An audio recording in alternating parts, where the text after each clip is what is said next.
You should go on there a second ago. Did you put yourself on mute by any chance? Yeah. Can you unmute? Yep, I'm unmuted now. Okay. All right. Good morning, everybody. This morning we have Dr. Michelle Kwong. Michelle is one of our PGY2s. I think this is always a nice time to reacquaint ourselves with our residents. So Michelle did her undergraduate at McMaster and then did her med school at the University of Western Ontario. Unfortunately, we've got a pretty poor attendance today. We've only got, I think, 15 people online, so that's not so bad. It'd be nice to see more people here, considering people put so much time into these preparing these presentations. Anyhow, Michelle, I look forward to hearing your talk on perioperative melatonin. Hey. Good morning, everyone. Thank you for joining me for today's Grand Rounds. I'm excited to discuss perioperative melatonin, a topic that bridges basic science, clinical pharmacology, and hopefully evidence-based practice in anesthesiology. I have 3 specific learning objectives for today's presentation. First, we'll describe the pharmacology and mechanisms of action of melatonin relative to anesthesia and perioperative care. Second, we'll critically evaluate the current evidence for melatonin's anxiolytic, neuroprotective, sleep-promoting, and analgesic properties. We'll look at meta-analyses, RCTs, and discuss the quality of the evidence using grade criteria. And third, we'll identify knowledge gaps and ongoing research questions about applications of melatonin in perioperative medicine. Before we dive into the clinical applications, let's establish a foundation by reviewing melatonin's basic physiology. So understanding these fundamentals will help us appreciate why exogenous melatonin can be therapeutic in the perioperative setting. So melatonin is synthesized primarily by the pineal gland from serotonin. The process is tightly regulated by the suprachiasmatic nucleus, our body's master circadian clock. The key feature of melatonin secretion is its dramatic circadian variation. Peak secretion occurs between 2 and 4 a.m. During the daytime, levels drop. And this pattern is profoundly influenced by light exposure. Light suppresses melatonin production, which is why shift workers and patients exposed to bright hospital lights at night often have disrupted melatonin rhythms. Why does this matter perioperatively? Well, surgery and hospitalization disturb normal light-dark cycles. Patients are often NPO overnight, anxious, exposed to bright lights, and given anesthetics that have been shown to interfere with normal melatonin secretion. This contributes to deep sleep disturbances and circadian dysregulation that we commonly see postoperatively. In terms of receptor pharmacology, melatonin exerts its effects through 2 primary G-coupled protein receptors, MT1 and MT2. The MT1 receptors are primarily responsible for sleep promotion. They decrease neurofiring in the suprachiasmatic nucleus and promote the transition to sleep. MT2 receptors are involved in the circadian phase shifting. They help reset your biological clock. The melatonin isn't just a receptor agonist, it also has direct antioxidant properties through free radical scavenging, and it has anti-inflammatory effects by inhibiting inflammatory cascades.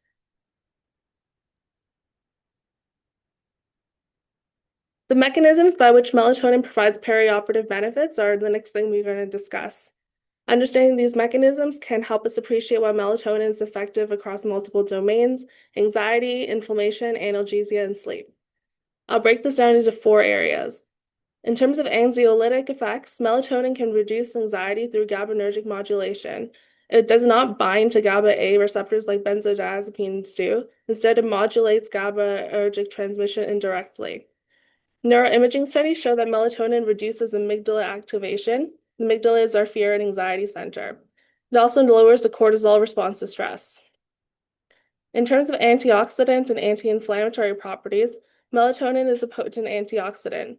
It directly scavenges free radicals and it enhances the activity of endogenous antioxidants. It also has anti-inflammatory effects, reducing pro-inflammatory cytokines. These properties are particularly relevant in the context of surgical stress, inflammation, and ischemia-reperfusion injury, and likely contributes to melatonin's neuroprotective effects in postoperative delirium. Melatonin has analgesic effects through multiple mechanisms, although this is poorly studied. It modulates opioid pathways, enhancing the activity of endogenous opioids and possibly increasing opioid receptor sensitivity. It inhibits neurononitric oxide synthase, which plays a role in central sensitization and hyperalgesia. And finally, melatonin promotes healthy sleep. It promotes non-REM sleep stages, synchronizes circadian rhythm, and reduces sleep fragmentation, those frequent awakenings we see in hospital patients, and importantly, it preserves REM sleep. Many anesthetics suppress REM sleep and slow wave sleep, which is critical for cognitive function and emotional regulation.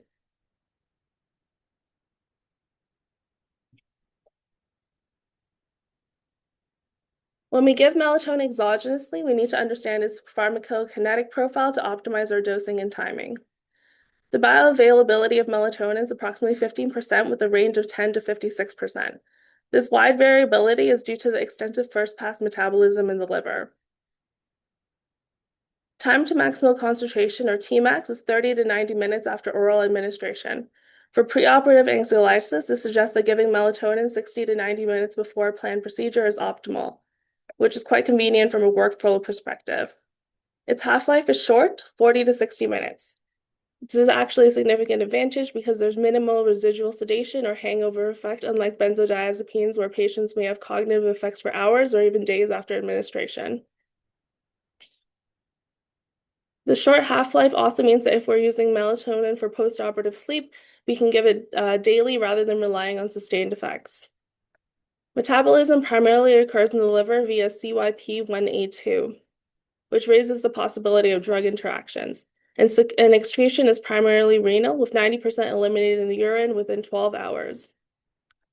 And renal impairment generally doesn't require dose adjustment given melatonin's wide therapeutic window and safety profile. Key takeaway here is that melatonin has a favorable pharmacokinetic profile for perioperative use. It works quickly, it doesn't last too long, and can be timed appropriately around our procedures. Now let's look at the clinical evidence, starting with preoperative anxiolysis, which is the most well-studied perioperative application of melatonin. The landmark study here is the 2015 Cochrane review by Hansen and colleagues. This meta-analysis included 12 randomized controlled trials of a total of 774 patients. They looked at anxiety reduction using visual analog scales from 0 to 100. When comparing melatonin to placebo, they found a mean difference of negative 11.69 points, which is about an 11 to 12-point reduction out of 100 in anxiety scores with melatonin. Interestingly, when they compared melatonin directly to midazolam, which is our standard pre-medication, the mean difference was negative 0.78 with a confidence interval that crossed 0 and a p-value of 0.68. In other words, melatonin was non-inferior to midazolam for anxiolysis. It works just as well. Some additional findings worth highlighting. This effect was consistent across age groups from pediatric to elderly patients. The effective dose range was 3 to 10 milligrams, and interestingly, there was no clear dose-response relationship, meaning 3 milligrams appeared to work just as well as 10 milligrams. The optimal timing, as I mentioned earlier, was 60 to 90 minutes preoperatively. The study showed relatively low heterogeneity with an I squared of 38%, suggesting these results were consistent across different studies and settings. Most importantly, they rated the quality of the evidence as moderate using the grade criteria. The main limitation of the study was some variability in outcome measures across study, but overall, this is moderate evidence supporting melatonin for preoperative anxiolysis. If we compare melatonin to midazolam, we can see some of the benefits in terms of its mild side effect profile. Melatonin shows no detectable cognitive impairment, whereas midazolam causes significant impairment that can last for hours. While melatonin has minimal effects, midazolam can cause marked sedation. This means that patients on melatonin can still ambulate safely, sign consents of full understanding, and show no psychomotor effects. There's no delay in emergence time with melatonin, but midazolam can add an average of 8 minutes to emergent times, and in a busy OR schedule, these minutes add up. PACU length of stay is unchanged with melatonin, but extended by 15 to 28 minutes with midazolam, and this has directly cost implications we'll look at later. There's no respiratory depression of melatonin, but that's possible with midazolam, especially when combined with opioids. This is particularly important for patients of sleep apnea and other respiratory comorbidities. There's no paradoxical agitation reported with melatonin, but can occur up to 15% of elderly patients given benzodiazepines. We've all seen this. The elderly patient becomes more agitated and confused after midazolam. And finally, there's no abuse potential with melatonin.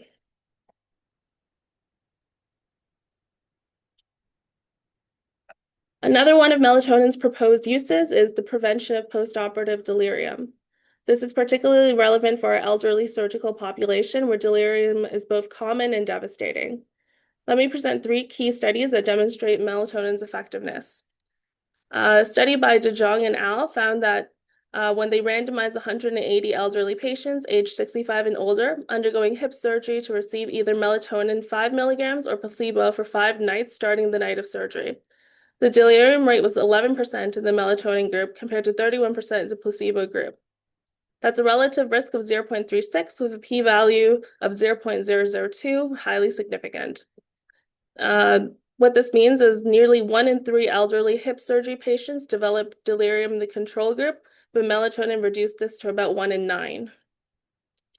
Sultan and colleagues looked at 222 cardiac surgery patients who received melatonin 3 milligrams or placebo from post-op day 1 through 4. The delirium rate was 3.2% in the melatonin group versus 13.7% in controls, with a p-value of 0.01. They also found that the melatonin group has shorter hospital length of stay, 5.6 days versus 6.4 days. This suggests that preventing delirium not only improves patient outcomes, but may also reduce healthcare costs and resource utilization. Finally, in an ICU meta-analysis by Campbell and al., found that when they pooled data from 11 RCTs, including 1,178 critically ill patients, they found that melatonin reduced delirium with an odds ratio of 0.41. That's a 59% relative risk reduction. Patients receiving melatonin also had an average of 1.6 additional delirium-free days. When we look at the meta-analytic data, the number needed to treat is approximately 7. That means for every 7 elderly patients we give prophylactic melatonin, we prevent one case of delirium. Given how common and morbid delirium is, with associations of prolonged hospitalization, cognitive decline, and even mortality, this is a remarkably effective intervention. The benefit appears greatest in certain populations, patients age 70 or older, those undergoing cardiac or orthopedic surgery, and patients of baseline cognitive impairment. Interestingly, there's no clear benefit in patients under 50 or in minor procedures, which makes sense as these populations have much lower baseline delirium risk. Sleep disturbance is nearly universal after surgery and is one of the most common patient complaints during recovery. So the objective evidence of melatonin's effect on sleep architecture, we can look at through a polysomnography study, looking at the first few days postoperatively. The study used objective PSG, the gold standard for sleep assessment, to measure sleep parameters in surgical patients receiving melatonin 6 milligrams versus placebo. In terms of sleep latency, the time it takes to fall asleep, the time was 18 minutes of melatonin compared to 35 minutes of placebo, nearly cut in half. Total sleep time was 387 minutes, that's about 6.5 hours with melatonin versus 298 minutes, about 5 hours of placebo. That's an additional 90 minutes of sleep. In terms of sleep efficiency, the percentage of time in bed actually spent sleeping, this was 78% of melatonin versus 61% with placebo. REM sleep percentage was preserved at nearly 20% with melatonin compared to 12% with placebo. And REM sleep is critical for cognitive function, memory consolidation, and emotional regulation.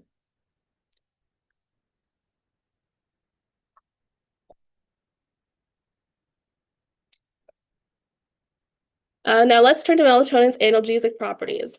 I want to be clear and upfront, melatonin is not a primary analgesic. We're not going to use it to treat acute severe pain, but possibly as an adjunct in multimodal analgesia. There's some weak but promising data. In a meta-analysis pooled data from 12 randomized control trials of 774 patients, they looked at postoperative pain scores and opioid consumption. At 2 hours postoperatively, pain scores were on a 0 to 100 visual analog scale, were 8.3% lower in patients who received melatonin. At 24 hours, the difference was 6.7 points, still significantly significant. And most importantly, at 24-hour opioid consumption measured in morphine equivalents was reduced by 7.4 milligrams, a mean difference of -7.4 with a confidence interval of -18 of 11.8 to -3, and a p-value less than 0.001. This represents approximately a 20 to 30% reduction in opioid requirements. Now, 7 milligrams of morphine equivalents might not sound like much, but consider the downstream effects. Reduced nausea, vomiting, less sedation, lower risk of respiratory depression, decreased constipation, and potentially reduced risk of opioid-related complications. I do want to point out that the evidence here is rated as low to moderate on the grade scale, which is much lower than anxiolysis or delirium prevention. The studies are more heterogeneous with different types of surgery, different pain assessment methods, different dosing regimens. So more high-quality studies are needed, but the signal is there, and it's consistent with mechanistic data showing melatonin's effect on opioid pathways and central sensitization. In practice, melatonin could be a component of multimodal analgesia, not a replacement for adequate anesthesia and analgesia, but as a useful adjunct that may moderately reduce opioid requirements and improve pain control, particularly when we're also addressing sleep and anxiety, which influence pain and perception. There's also growing evidence for melatonin use in the pediatric anesthesia. So in this study by Kane and colleagues, randomized controlled trial included 219 children that compared melatonin at a dose of 0.2 to 0.5 milligrams per kilogram with a maximum of 10 milligrams and compared this to midazolam. The results showed that melatonin was equivalent to midazolam for anxiety reduction. Interestingly, children receiving melatonin had better mask acceptance during induction, less likely to fight the mask or become agitated, and the safety profile was more impressive in children than in adults. There was no emergence delirium with the melatonin compared to emergence agitation rate of 18% with midazolam. And, we all know how distressing emergence and agitation can be for everyone involved, including the child, parents, PACU nurses, and the team. Paradoxical agitation occurred in only 2% of children given melatonin versus 18% given midazolam. Additionally, melatonin improved first night sleep after surgery and reduced sleep-wake disruption, leading to better daytime behavior in the recovery period. Parents reported that their children were less irritable and had fewer behavioral changes.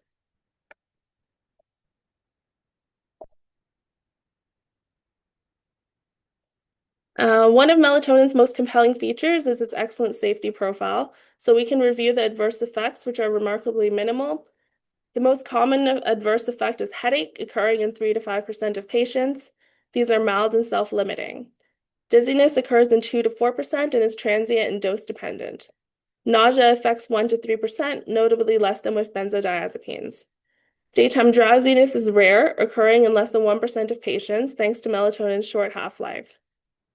Vivid dreams are reported rarely, usually of higher doses, but patients generally don't find these as distressing.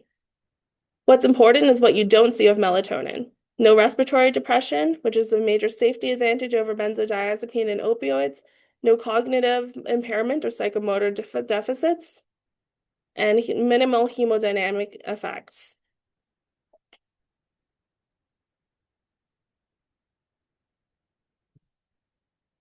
Absolute contraindications to use of melatonin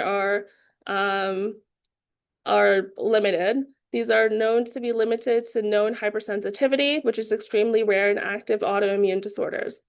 Relative contraindications for the autoimmune disorders theoretical and based on melatonin's immunomodulatory effects, but there have been some case reports of exacerbation. Melatonin can also be avoided in patients of active lupus, rheumatoid arthritis, or other autoimmune conditions until we have more safety data. We can use with caution in pregnancy and lactation, not because because there's insufficient safety data. In severe hepatic impairment, metabolism might be impaired, although this is rarely a practical concern. Again, there's also limited safety data in seizure disorders. And finally, in patients with bleeding disorders or those on anticoagulation, there's a theoretical concern that melatonin can potentiate anticoagulant effects. And finally, melatonin is metabolized by CYP1A2 in the liver, and this can interact with strong inhibitors like ciprofloxacin that can significantly increase melatonin levels, which is something to be aware about. Importantly, there's no significant interaction with our anesthetic agents. It doesn't interact with volatile anesthetics, propofol, neuromuscular blockers, or opioids in any clinical and meaningful way, which can possibly lead it to be something that can be easy to integrate into anesthetic practice.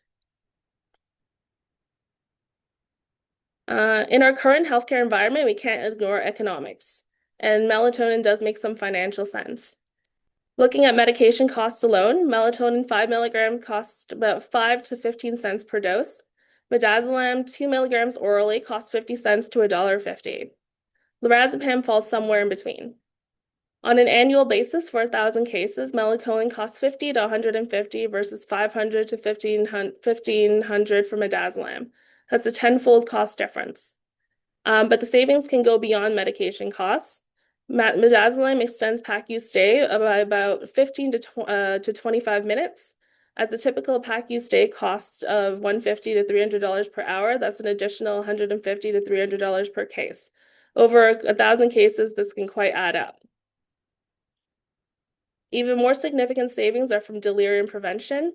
Each case of postoperative delirium can cost an additional $6,000 to $15,000 due to prolonged hospitalization, ICU transfers, and complications and need for one-to-one nursing.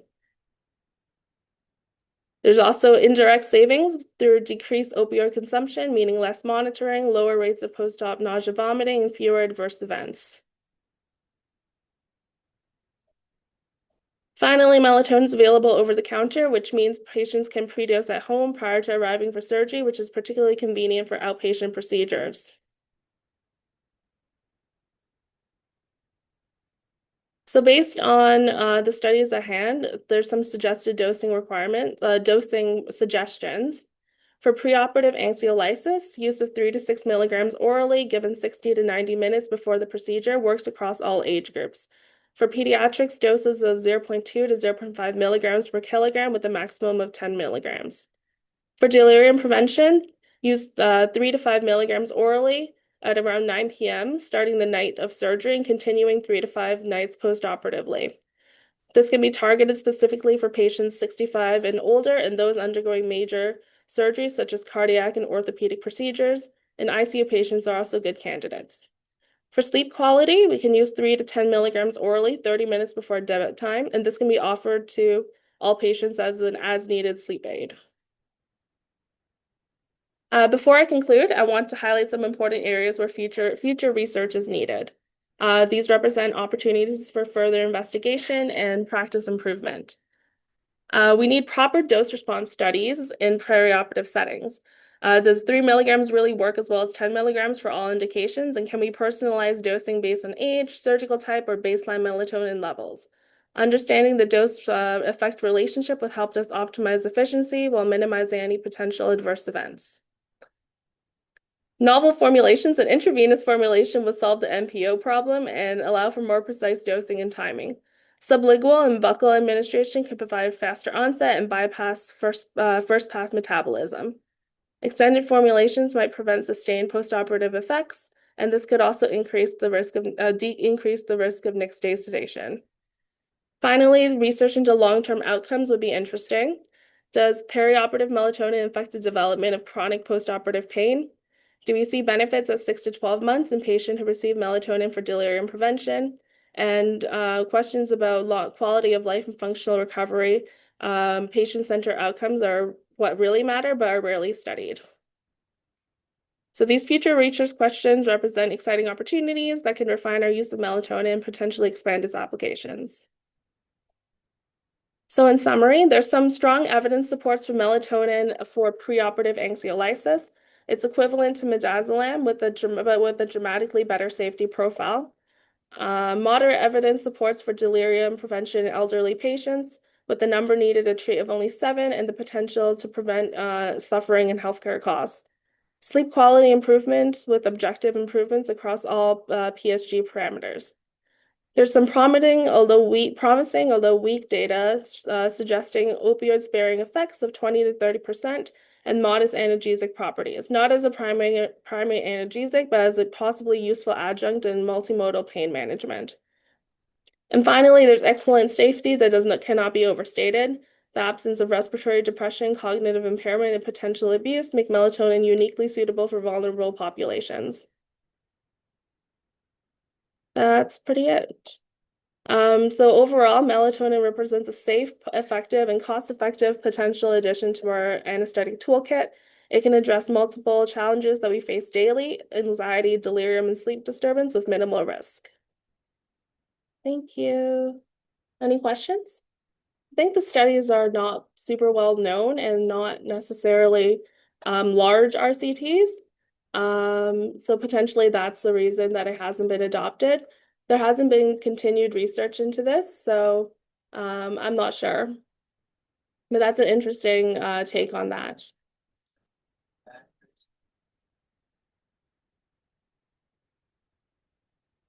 People in the year-long some increased risk. Oh, really?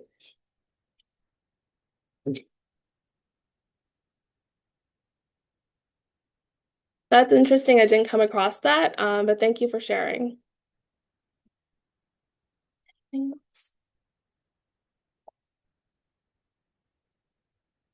If there's no other questions, thank you for attending. It was my pleasure to present.